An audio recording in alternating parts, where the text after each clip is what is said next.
블록체인계의 지극히 개인적이고 편파적인 방송, 업계의 내밀한 속내를 시원하게 파헤쳐드리는 사심 토크죠. 코인 생존 토크 실무자 회의 시간입니다. 오늘도 치열한 코인판 선봉에서 열일하고 계신 두 분 모셨습니다. 디핀의 정윤성 이사, 바이엑스고의 김기성 매니저, 이 두 분과 함께하겠습니다. 두 분 안녕하세요. 어서 오세요. 자, 이번 주 주간 회의록 먼저 화면을 통해서 만나보도록 하겠습니다. 어떤 안건들이 있을지 화면 통해 보시죠. 국회 정무위를 통과한 특검법 개정안이 법사위 심사 대상에서 제외됐습니다. 금융위는 특검법 시행령에 업계 의견을 수렴할 것이라고 밝혔습니다. 업비트가 약 580억 원 규모의 이더리움이 유출됐는데요. 분실된 이더리움은 업비트 자산으로 충당할 계획입니다. 중국 정부 보고서가 중국 블록체인 기업의 약 90%가 암호화폐 발행을 시도했다고 밝혔습니다. 금융계 불법 행위 근절 분위기 속 발간에 의미를 두고 있습니다. 중국계 암호화폐 채굴 기업 카나안이 미국 나스닥에 상장됐습니다. 시가총액 14억 달러가 형성됐다고 합니다. 이번 주도 역시나 흥미로운 안건들이 제시되는데요. 두 분께서는 어떤 이슈 눈여겨보고 계신지 궁금합니다. 한 분씩 여쭤보도록 하죠. 먼저 정윤성 이사님께서는 이 네 가지 안건 중에서 어떤 안건 가장 눈여겨보셨을까요? 네, 아무래도 이번에 특검법이 이제 정무위를 이제 통과를 하면서 전체적으로 이제 어떤 거래소를 중심으로 했던 이제 가상자산 사업자 대상으로 했던 어떤 이제 갖춰야 될 부분이 전체적으로 이제 규제 안으로 이제 들어오고 있고요. 그다음에 법무위도 이제 통과가 됐기 때문에 앞으로 좀 속도를 내는 그런 방향으로 가고 있는데 현실적으로는 이제 얼마나 이제 거래소를 중심으로 해서 이제 해야 될 것들이 이제 산적한 상황이고 현실은 지금 현재 이렇게 영업을 이어나가기도 힘든 그런 좀 어려운 그런 시대를 벌어지고 있기 때문에 여기 안에서 어떻게 하면 이제 규제 안에서 선순환이 될 것인지에 대한 부분 한번 짚고 넘어가면 좋을 것 같고요. 또 한 가지는 이제 어제 있었죠. 업비트가 지금 암호화폐 입출금이 긴급 중단이 됐는데 지금 업비트의 이제 대표가 이제 서문을 냈었죠. 그래서 약 600억 원 정도의 이더리움이 이제 출금이 됐는데 이제 해킹에 대한 부분으로 지금 얘기가 되고 있고요. 아무래도 이제 그 충격적인 것은 이제 그래도 국내에서는 단연코 어떤 거래 규모라든지 이런 부분 또 여러 가지 이제 백그라운드도 탄탄한 그런 업비트가 이번에 해킹이 되면서 전 세계에서 누구나 어느 거래소든 해킹이 될 수 있겠구나라는 어떤 쇼킹한 그런 사건이 좀 벌어졌기 때문에 이 부분도 상당히 좀 중요한 이슈가 될 수 있겠다라고 좀 볼 수 있을 것 같고요. 앞으로도 이렇게 거래소가 지금 바이낸스도 그렇고 굉장히 글로벌 거래소들은 우선은 뉴스에 나온 거는 정말 큰 규모고 사실은 제가 암암리에 들었던 부분 작은 것들은 지금 그냥 어떻게 해서든지 그냥 넘어가는 경우도 굉장히 좀 많이 있기 때문에 상당히 저희가 아는 것보다도 많은 규모 그리고 제가 거래소 이제 관계자들 만나보면 하루에도 몇 번씩 해킹에 대한 공격이 계속 들어온다고 합니다. 그거 막아내는데 결국에는 창이익이지 방패가 이기지 못한다라고 거래소 관련된 이제 개발자들은 그렇게 얘기를 하더라고요. 그래서 앞으로도 이제 거래소에 대한 부분 창이 겨눠졌을 때 이 방패가 막기는 굉장히 쉽지 않다라고 좀 보여지고요. 그런 의미에서 앞으로도 어떤 커스터디 사업 또 이제 보안 산업 이런 부분이 상당히 중요한 이슈로 될 가능성이 크고요. 그런데 지금 보면 빗고 같이 이제 전 세계에서 독보적인 그런 커스터디 사업 하고 있는 데가 보면 이용 금액이 수십억의 그런 이용료가 있기 때문에 굉장히 작은 거래소들은 또 거기에 대한 보안 솔루션을 하기 힘든 그런 상황이고 국내에서도 그런 기술력이 이렇다 할 곳들이 좀 많이는 없는 상황이기 때문에 앞으로도 국내에서의 해킹에 대한 부분 굉장히 좀 큰 이슈로 다가올 가능성이 크다라고 좀 보여지고요. 빨리 이런 부분이 좀 개선이 돼서 투자자들이 마음 놓고 거래소에 넣어야 되는데 지금 현재로서는 글로벌 탑티어들의 그런 거래소들도 안전하지 못한 그런 부분이 있다 보니까 상당히 좀 분위기도 안 좋아졌고요. 한 가지 어제는 또 그래서 입출금이 이제 막히다 보니까 갑자기 이제 알트코인들이 급등을 했던 그런 기회 현상도 많이 보여줬던 그런 부분도 있었습니다. 네, 첫 번째 안건 그리고 두 번째 안건에 눈길이 간다고 해주셨어요. 특검법 그리고 업비트 유출 사고 꼽아주셨고요. 김기성 매니저님께서는 이 네 가지 안건 중에서 어떤 이슈 주목하고 계신지 또 궁금하네요. 네, 아무래도 저는 개인적으로 특검법은 좀 이야기를 안 할 수 없다 생각을 하고 있어요. 왜냐하면 기본적으로 이제 국내에서 법의 테두리 없이 암호화폐 산업들이 발전되고 있었기 때문에 그런 상황에서 암호화폐 산업들의 어떠한 성장이라든가 또는 암호화폐에 있어서의 어떤 필요했었던 어떤 법적인 장치들 이런 것들이 없는 상태로 이루어지다 보니까 불법적인 상황도 굉장히 많이 있었고 그로 인해서 피해도 많이 발생됐었거든요. 그런 의미에서 특검법 개정안이 그래도 이제 일단 4단계 중에 2단계는 넘어갔다라는 어찌 보면 굉장히 좀 긍정적일 수도 있고 어찌 보면 좀 더 기다릴 수도 있는 부분이지만 그래도 무언가 나아가고 있구나라는 방향이 보여져서 특검법 이야기를 할 수밖에 없다고 생각을 하고 있고요. 그 다음에 사실은 저 같은 경우는 현재 저희가 이제 또 거래소의 입장에 있다 보니까 그 중국 그 채굴 기업 카나안에 나스닥 상장이 좀 눈에 들어요. 왜냐하면 이제 저거는 사실은 채굴 기업이잖아요. 그래서 이제 전반적으로 이제 어떤 비트코인 또는 다른 알트코인도 채굴이 가능한 그런 어떤 코인들에 대해서 그 코인들의 가격에 또 영향을 많이 미칠 수 있는 뉴스라고 저는 생각을 했습니다. 기본적으로 이제 제가 알기로는 이번에 나스닥에 상장한 기업 같은 경우가 중국의 2대 채굴 기업으로 알고 있습니다. 네. 그래서 이제 1대 채굴 기업은 뭐 다들 많이 알고 계시는 비트메인인데 비트메인도 이제 IPO를 또 이전에 홍콩에서 하다 실패를 한번 했었잖아요. 그리고 나서 이제 다시 나스닥에 도전하는 걸로 알고 있는데 이런 부분들이 좀 이렇게 점점점 이제 기업의 가치로서도 인정을 받고 또 법 테두리 안에서 실질적으로 나스닥에 상장을 하게 된다면 그 시장의 가치가 많이 올라갈 걸 생각하고 있고요. 전반적으로 어떤 파이가 커지는 부분에 있어서 저는 저 뉴스도 굉장히 중요하다고 저는 생각을 하고 있습니다. 네, 첫 번째로 또 특검법 관련된 이슈 그리고 4번째 안건이었죠. 하나안의 나스닥 상장 관련돼서 이야기 나눠보고 싶다고 해주셨는데요. 두 분께서 공통적으로 특검법 관련한 이슈를 꼽아 주셨네요. 그래서 오늘의 주제를 바로 공개해 보도록 하겠습니다. 네, 오늘 나눠볼 주제는요. 정무위 통과한 특급법 개정안, 암호화폐 제도권 진입 본격화라는 주제로 코인 생존 토크 실무자 회의를 시작하겠습니다. 네, 지난주에 이 특검법이 국회 정무위원회를 통과했다는 소식을 전해드렸었는데요. 저희도 잠깐 언급도 하긴 했습니다. 지금 계속해서 보도들이 나오고 있는 상황인데 현재까지 펼쳐졌던 양상들 전반적으로 어떤지부터 짚어보면 좋을 것 같아요. 정윤성 이사님, 어떤 상황인가요? 네, 지금 우선은 뭐 제도권 내에 전체적으로 이제 편입이 되고 있는 그런 상황이라고 좀 보시면 될 것 같고요. 네. 우선은 암호화폐 거래소를 이제 운영하기 위해서는 정부에 이제 신고를 해야 되는 그런 신고제로 이제 바뀌었다라고 보시면 될 것 같은데 25일에 국회 상임위원회를 통과를 했고요. 그다음에 법사위 본회의를 거치면서 이제 암호화폐가 이제 제도권에 이제 편입이 되게 됐습니다. 그래서 우선은 그 특검법이라고 이제 개정안을 이제 발표를 했던 부분이 있는데 이 내용을 보면 이제 국제 자금 세탁 방지 기구 의 정의에 따라서 암호화폐를 이제부터는 이제 가상자산, 암호화폐 거래소 등을 가상자산 사업자로 이제 정의를 했고요.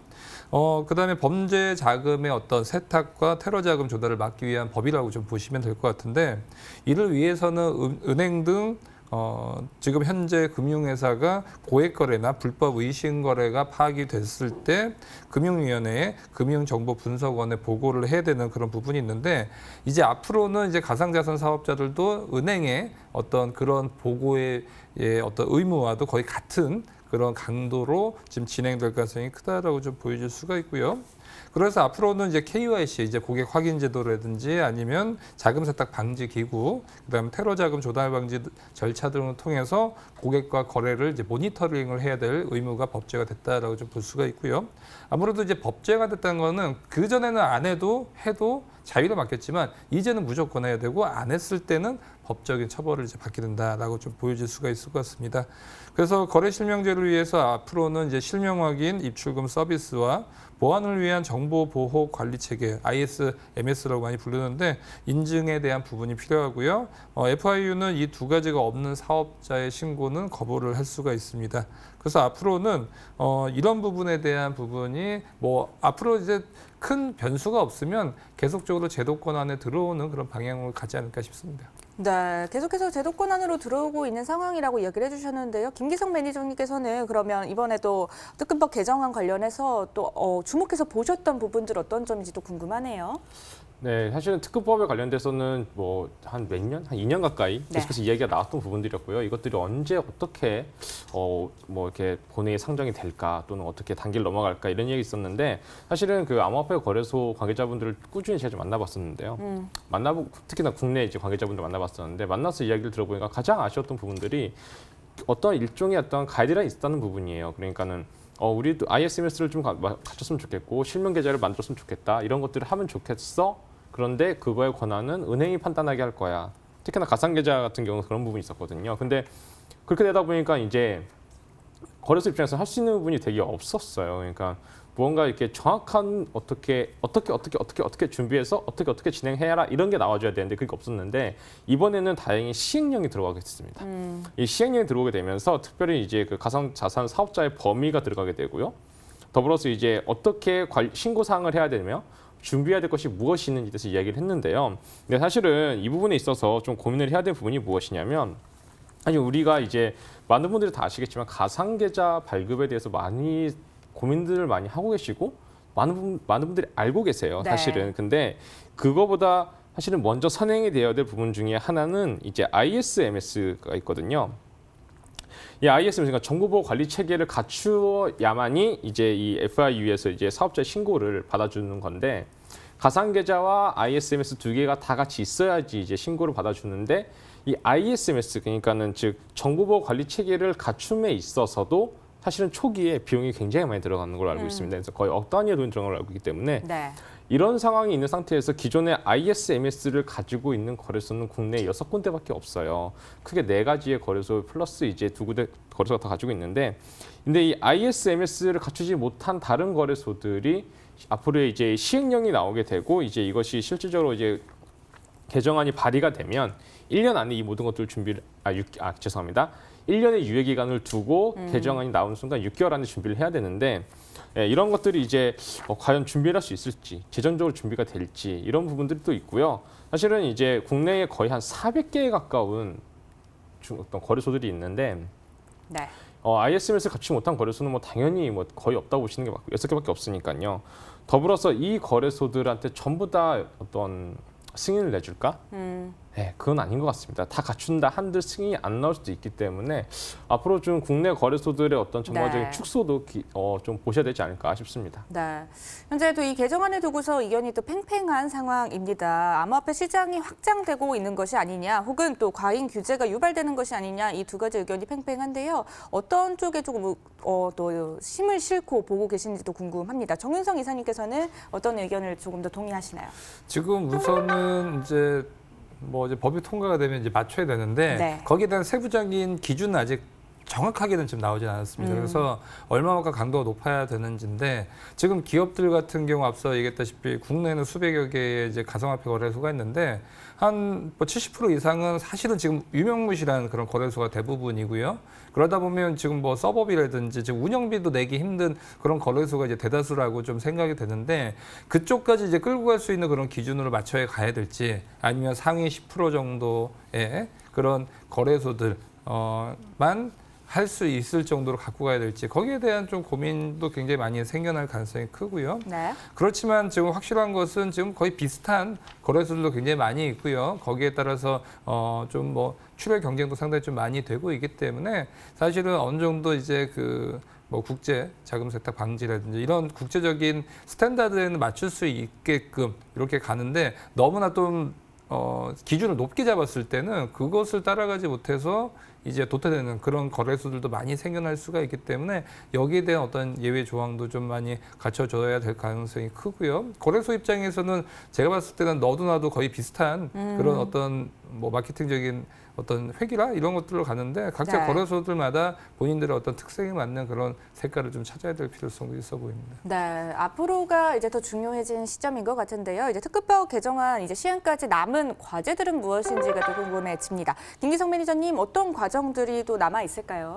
사실은 이제 4단계 중에 2개 넘어갔다고 말씀을 드렸었잖아요. 네. 물론 이제 법사위는 이제 아까도 잠깐 헤드라인 나왔었지만 이제 다루지 않기로 얘기를 했다고 하지만 사실은 이제 본회의에서 통과가 돼야 되는 게 사실은 굉장히 중요한 부분인데 일단은 빠르면 이번 달 29일에 이제 가능할 수도 있겠다. 그러니까 내일이네요. 네, 내일에 통과할 수 있겠다라는 이야기가 이제 그 정무위 한 의원실 보좌관에서 나오긴 했었는데요. 사실은 이 부분이 조금 지금 현재 정치 상황 좀 많이 걸리는 부분이 있어요. 이제 저희 아시다시피 이제 자유한국당의 이제 황교안 대표가 단식농성 중이셨다가 이제 이번에 하시고 그러면서 이제 한국당 내에서 의원직 총사퇴 이런 얘기도 나오고 있더라고요. 그러니까 이런 게 나오게 되면 이제 본회의가 또 미뤄지는 경우도 있어서 그렇겠고요. 네. 더불어서 이 패스트트랙 법안에 따라서 국회 상황이 많이 달라지는 거는 뭐 어쩔 수 없는 부분이라고 생각을 하는데 이 특검법 자체가 단독은 아니에요. 지금 이 특검법 자체가 이제 신정법과 이제 인터넷 은행법 개정안과 이렇게 묶여서 같이 패키지로 이제 다뤄지고 있기 때문에 이게 통과가 되기 위해서는 이 신정법과 인터넷 은행법 개정도 문제가 없어야 됩니다. 네. 그래서 동시에 같이 해결해야 되기 때문에 이것이 이제 조금 하나의 걸림돌이 될 수도 있다 생각을 하고 있습니다. 다만 이 앞으로 이제 이렇게 법이 나오게 됐을 때 전반적인 산업의 입장을 생각을 해보면 이것이 정말로 산업을 위축시키는 건가라기보다 산업을 건전하게 하는 방향이다라는 것에는 서로가 좀 동의하는 것 같아요. 그렇기 때문에 이제 법이 올라오는 것 같고요. 네. 더불어서 사실은 저는 국내에 이제 거래소가 굳이 이렇게 많아야 되는가 생각을 하고 있기 때문에 이 기회에 사라져야 될 거래소들은 잘 사라졌으면 좋겠습니다. 네, 알겠습니다. 자, 그럼 오늘 이야기 나눈 안건에 대해서 두 분의 한 줄 평을 바로 들어볼 텐데요. 먼저 정윤석 이사님, 오늘 한 줄 평 어떻게 내려주실까요? 네, 저는 온실 속의 화초처럼 이렇게 얘기하고 싶은데 우선은 어쨌든 이제 따뜻한 곳으로 이제 들어왔으면 정부에서도 그동안은 좀 나몰라라 했던 그런 부분도 있는데 이제 온실 속에서 그래도 물도 주고 영양분도 주고 따뜻한 어떤 보호 아래에서 키워준다라고 봤었을 때는 이제 잡초 같은 것들은 좀 떨어내고 정말 좋은 이제 화초들 같은 경우는 이제 무럭무럭 자라나는 그런 계기가 됐으면 좋겠습니다. 네, 바로 이어서 김기성 매니저님도 한 줄 평 내려주시죠. 네, 저는 늦었지만 제대로라고 한 줄 평을 내리고 싶습니다. 아시다시피 굉장히 거래소의 어떤 사기적인 행각들 그리고 불안전한 거래소로 인해서 이미 손해를 본 국민들 또는 굉장히 상처를 받은 국민들이 굉장히 많이 있어요. 사실 이 특검법이 조금만 더 빨리 나왔었다면 1년 전에만 나왔었더라면 이렇게까지 안 됐을 수도 있었거든요. 근데 이제 법이 나온 만큼 이제는 좀 제대로 암호화폐 거래소가 운영이 되고 투자자들 특히나 국내 투자자들이 정말로 거래소로 인해 상처받지 않는 그런 날이 빨리 왔으면 좋겠습니다. 네. 네, 오늘 특검법 개정안 암호화폐 제도권 진입 본격화되나라는 주제에 대해서 두 분과 가감없는 토크 진행해 봤습니다. 다음 주에 더 재밌는 주제로 들고 찾아뵙겠습니다. 함께해 주셔서 고맙습니다.